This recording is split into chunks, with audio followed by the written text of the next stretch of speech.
No meil on nüüd varsti tulemas Bali retriit, räägi, mis meil siis põnevat sellel aastal ja midagi uut ka on tulemas. No programm on meil Anastasia ikkagi sama, kuid meil on sellel aastal lisandunud mõned siis asjad, mis teevad sellest retriidist veelgi erilisema. Ning kindlasti üheks selleks on LPG massaaž.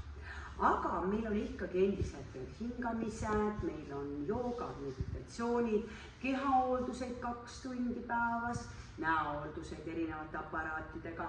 Me paastume soovi korral, kuid lihtsalt seda, et sa sööksid tervislikult, aluseliselt ja võtaksid kaalust alla, on ikkagi jätkuvalt see nii nagu eelmisel aastalgi. Aga mida veel uut on sellel aastal kindlasti lisandub mahlapuhvik või selline, et kui sa tunned, et sa tahaksid endale natuke midagi tellida veel juurde, siis sellel aastal lisame selle ka ja kindlasti siis ka LPG on uus.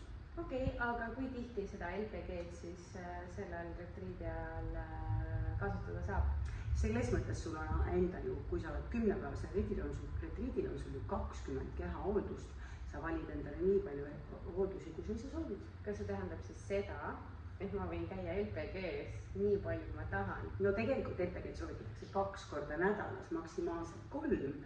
Aga meil on ka see, et sa saad ju valida teiste hoolduste vahel. See LPG ei ole kõige tõhusam minu protseduuridest, ainult siis see, et see on ainus, vaid ikkagi sa saad neid kombineerides on nad kõige tõhusam. Et üks on ju mõeldud nahal, aga seal on ka rasvaeemalduseks ja muuks mõeldud. Nii et kas LPG siis toob välja, et on ka nagu hinna sees veel? Hinna sees, jah.